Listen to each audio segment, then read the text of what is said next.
compromise ৰঙীন সপোনৰ মায়াজালত খোজ পেলাই তুমি ক্লাব পাৰ্টিত মজগুল হৈ ৰাতি 2 বজাত যেতিয়া তুমি ঘৰৰ দুৱাৰত টুকৰ মাৰা তেতিয়াও কিন্তু মই মনে মনে আছিলোঁ ৰাতি উজাগৰে থাকি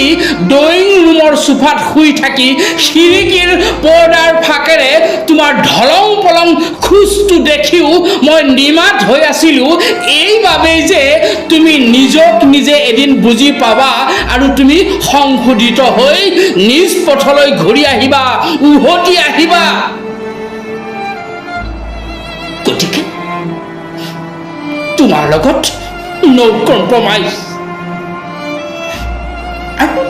আৰু আজি তুমি আরে মইতো কোনো আদালত নহয় মইতো কোনো জাস্টিস নহয় তোমাক ন্যায় দিবলৈ গতিকে please please leave me alone